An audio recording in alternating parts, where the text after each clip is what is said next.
സംഘർഷം രൂക്ഷമായ സാഹചര്യത്തിൽ ഇരു രാജ്യങ്ങളിൽ നിന്നും ഇന്ത്യക്കാരെ ഒഴിപ്പിക്കാനുള്ള നീക്കം തുടങ്ങി.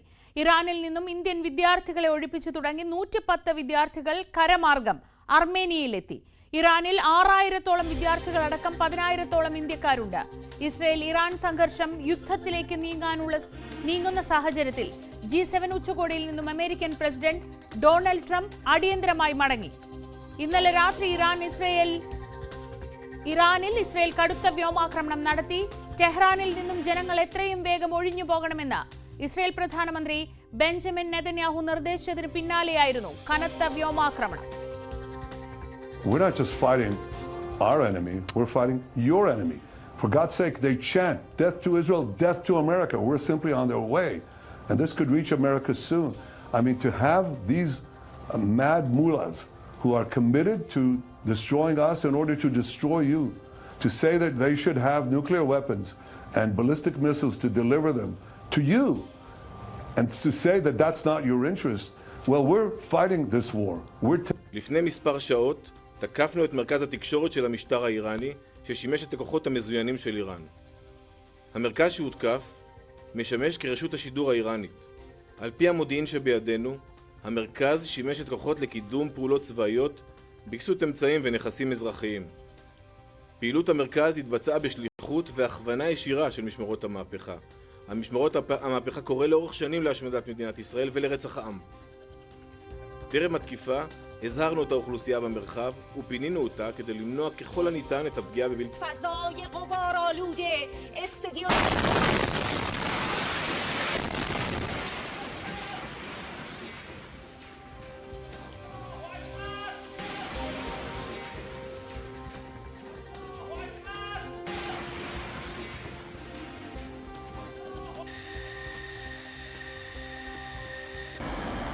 ഇറാനിയൻ കേന്ദ്രങ്ങളിലേക്ക് ഇസ്രയേൽ ആക്രമണം നടത്തുന്ന ദൃശ്യങ്ങൾ പുറത്തുവിട്ടിട്ടുണ്ട്.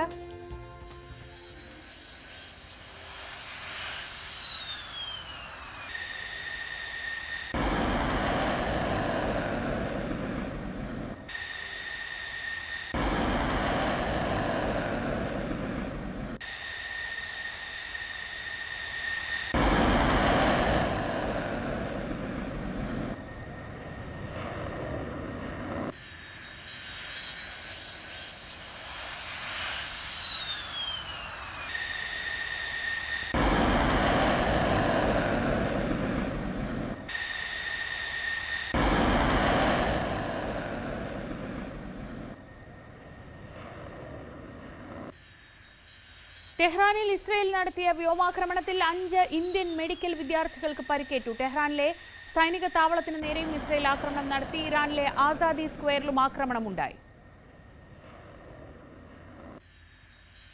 Well, I think first of all, we can look at the first 48 hours of this operation where we have pushed Iran's nuclear plan back. Before we operated, our intelligence indicated that Iran is approaching a nuclear bomb imminently. And that is something we can't accept, and we believe our operations have pushed them back, have set them back in that regard, and we're still operating. This is still an ongoing situation. We understand they're going to try and attack us. We understand there's still a way to go, but we have prepared for this. We are ready. Doesn't mean it's going to be easy or simple, but we've prepared for this and we're ready for it. We've had so far, there have been hits, sadly, to our civilians. Iran is targeting our civilians. But we've also been able to defend most of those attacks. Iran has fired many hundreds of projectiles towards Israel, both UAVs and ballistic missiles, and we've been able to intercept most of them, but no aerial defense system is 100%, and that means that some ballistic missiles are going to hit. Israel യുദ്ധവിമാനം വെടിവെച്ചിട്ടെന്ന് ഇതിനിടെ Iran അവകാശപ്പെട്ടു. Iran ആത്മീയ നേതാവ് ആയത്തുള്ള അലി ഖംനേയി ഇല്ലാതായാലേ സംഘർഷം അവസാനിക്കൂ എന്ന നിലപാടിലാണ് Benjamin Netanyahu. Iran ഈ തിരിച്ചടി ചോദിച്ചു വാങ്ങുകയാണെന്നായിരുന്നു ട്രംപിന്റെ പ്രതികരണം. കിരൺ ബാബു വിവരങ്ങളുമായി. കിരൺ, ഇന്നലെ രാത്രിയും 4ാമത്തെ രാത്രിയാണ് ഈ സംഘർഷം ആരംഭിച്ചത്. 4ാമത്തെ രാത്രിയും കടന്നു പോകുന്നത് കൂടുതൽ രൂക്ഷമായ ആക്രമണങ്ങളിലൂടെയാണ്. കൂടുതൽ വ്യക്തമാവുന്ന തരത്തിൽ പരസ്പരം ആക്രമണം നടത്തുന്നു. ഇറാനിലെ സ്റ്റേറ്റ് TV ഓഫീസിന് നേരെ ആക്രമണം നടത്തുന്നു. ഇസ്രയേലിന്റെ വിമാനം വെടിവെച്ചിട്ടെന്ന് ഇറാൻ അവകാശപ്പെടുന്നു. ഇതിനിടയിൽ ഇന്ത്യക്കാരുമുണ്ട്. ഇന്ത്യക്കാർ പൂർണ്ണമായും സുരക്ഷിതരാണെന്ന് എംബസി ഉറപ്പുവരുത്തുന്നുണ്ടോ? എന്തൊക്കെയാണ് ഇപ്പോൾ നിലവിൽ സംഭവിക്കുന്നത്? ശ്രീജ, ഇന്ത്യക്കാരുടെ അവിടെ നിന്ന് ഒഴിപ്പിക്കാനുള്ള ശ്രമങ്ങൾ ആരംഭിച്ചു കഴിഞ്ഞു. അതിനു മുമ്പായി ഇറാൻ ഇപ്പോൾ ഒരു പ്രത്യാക്രമണത്തിന് ഒരുങ്ങുന്നു എന്നുള്ള റിപ്പോർട്ടുകളാണ് ഏറ്റവും ഒടുവിലായി പുറത്തു വരുന്നത്. ടെല്ലവീവിൽ അടക്കമുള്ള പ്രധാനപ്പെട്ട നഗരങ്ങളിലൊക്കെ അപായ സൈറണുകൾ മുഴങ്ങി എന്നുള്ള വാർത്തകളുമൊക്കെ പുറത്തു വരുന്നുണ്ട്. ഇറാന്റെ ഭാഗത്ത് നിന്ന് ഇന്നലെ രാത്രി ഇസ്രായേൽ ഇറാനു നേരെ, ടെഹ്റാനു നേരെയൊക്കെ വലിയ ആക്രമണം നടത്തിയിരുന്നു. ഇന്നിപ്പോൾ ഇറാന്റെ ഭാഗത്തു നിന്നും തിരിച്ചു ഒരു പ്രത്യാക്രമണം ഉണ്ടാവാനുള്ള സാധ്യതയാണ് കാണുന്നത്. ഇത് മുന്നിൽ കണ്ടാവണം ടെല്ലവീവിലടക്കം അത്തരം അപായ സൈറണുകൾ വീണ്ടും മുഴങ്ങിയിരിക്കുന്നു. നേരത്തെയൊക്കെ ആളുകളോട് ബങ്കറുകളിൽ പോകാൻ നിർദ്ദേശം നൽകിയിരുന്നു. പക്ഷേ ബങ്കറുകളിൽ നിന്ന് പുറത്തിറങ്ങാമെന്ന് പിന്നീട് നിർദ്ദേശം വന്നിരുന്നു. പക്ഷേ ഇപ്പോൾ വീണ്ടും ഒരു ആക്രമണം ഒരുങ്ങുന്നു എന്നുള്ള സൂചനയാണ് വന്നുകൊണ്ടിരിക്കുന്നത്. എന്തായാലും അത് വരും മണിക്കൂറുകളിൽ എന്താണ് സംഭവിക്കുന്നതെന്ന് അറിയാം. ഇന്ത്യയെ സംബന്ധിച്ച് ഇന്ത്യക്കാരെ ഇരു രാജ്യങ്ങളിൽ നിന്നും ഒഴിപ്പിക്കാൻ വേണ്ടിയുള്ള നടപടികൾ ആരംഭിച്ചു കഴിഞ്ഞു. ഇരു രാജ്യങ്ങളും തമ്മിലുള്ള ഇപ്പോഴത്തെ സംഘർഷം ഒരു യുദ്ധത്തിലേക്ക് നീങ്ങാനുള്ള സാധ്യതയാണ് കാണുന്നത്. കാരണം G7 ഉച്ചകോടിയിൽ നിന്നും അമേരിക്കൻ പ്രസിഡന്റ് ഡൊണാൾഡ് ട്രംപ് അടക്കം മടങ്ങി പോയി കഴിഞ്ഞു. വലിയൊരു കനത്ത തിരിച്ചടിയിലേക്ക് ഇറാനിന്റെ ആത്മീയ നേതാവ് അയത്തുള്ള ഖമേനി അടക്കം ഇല്ലാതെയാക്കാൻ വേണ്ടിയുള്ള നീക്കത്തിലേക്ക് നീങ്ങുന്നു എന്നുള്ള സൂചനകൾ തന്നെയാണ് ഇസ്രയേലിന്റെ ഭാഗത്ത് നിന്ന് ബെഞ്ചമിൻ നെതന്യാഹു അടക്കമുള്ള പ്രധാനപ്പെട്ട നേതാക്കൾ നൽകുന്നത്. ഇന്ത്യ ഇപ്പോൾ നിലവിൽ ഇന്ത്യൻ വിദ്യാർത്ഥികളെയാണ് ഒഴിപ്പിച്ചത്. ടെഹ്റാനിൽ നിന്നും 600ഓളം ഇന്ത്യൻ വിദ്യാർത്ഥികളെ ഖോം എന്ന് പറയുന്ന നഗരത്തിലേക്കാണ് മാറ്റിയത്. താരതമ്യേന ആക്രമണം അല്ലെങ്കിൽ ഇതുവരെയും വ്യോമാക്രമണം ഉണ്ടാവാത്ത സുരക്ഷിതമായ ഒരു നഗരത്തിലേക്കാണ് മാറ്റിയത്. ഉർമിയിൽ നിന്നും 110 വിദ്യാർത്ഥികളെ കരവഴി അർമേനിയയിൽ എത്തിച്ചിട്ടുണ്ട്. ഇന്നലെ വൈകുന്നേരത്തോടു കൂടി അവർ അർമേനിയൻ അതിർത്തിയിൽ എത്തിയിരുന്നു. ഇന്നിപ്പോൾ അവരെ അർമേനിയയിൽ സുരക്ഷിതമായി എത്തിച്ച് അർമേനിയയിൽ നിന്ന് ഇനി വ്യോമമാർഗം ഇന്ത്യയിലേക്ക് എത്തിക്കുക എന്നുള്ളതാണ് ഇന്ത്യ ഇപ്പോൾ ആലോചിച്ചുകൊണ്ടിരിക്കുന്നത്.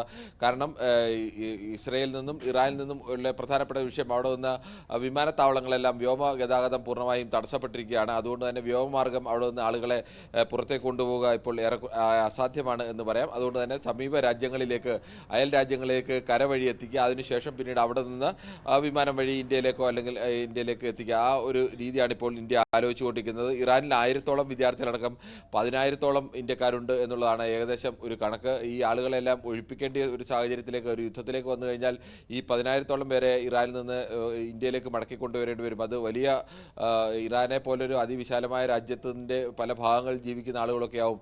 അവരെയൊക്കെ സമീപ കരവഴി അടുത്ത രാജ്യത്ത് എത്തിക്കുക, അടുത്ത രാജ്യത്ത് നിന്ന് മാത്രമേ അവരെ ഇന്ത്യയിലേക്ക് മടക്കി കൊണ്ടുവരാൻ കഴിയൂ. അത്തരമൊരു നീക്കം ആവശ്യമായി വന്നാൽ അതിനുള്ള മുന്നൊരുക്കങ്ങളൊക്കെ എന്തായാലും ഇന്ത്യ ആരംഭിച്ചിട്ടുണ്ട്. അതോടൊപ്പം തന്നെ വിദേശകാര്യമന്ത്രി S ജയശങ്കർ ഞായറാഴ്ച കഴിഞ്ഞ ദിവസം തന്നെ അർമേനിയൻ വിദേശകാര്യമന്ത്രി അരാരത് മിർസോയുമായി സംസാരിച്ചിരുന്നു.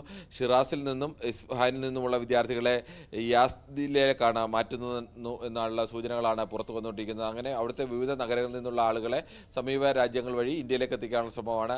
ഇതേപോലെ തന്നെ ഇസ്രയേലിലുള്ള ആളുകളെയും അത്തരത്തിലേക്ക് എത്തിക്കാനുള്ള നടപടികൾ എന്തെല്ലാമാണെന്ന് ഇന്ത്യ ആലോചിക്കുന്നുണ്ട്, എന്ത് വേണമെന്ന്. പക്ഷേ ഇസ്രയേലിൽ നിന്ന് അത്തരത്തിലേക്കുള്ള ഒരു ഒഴിപ്പിക്കൽ നടപടികൾ ആരംഭിച്ചിട്ടില്ല. പക്ഷേ ഇറാനിൽ നിന്ന് അത്തരത്തിൽ ഒഴിപ്പിക്കൽ നടപടികൾ ആരംഭിച്ചു.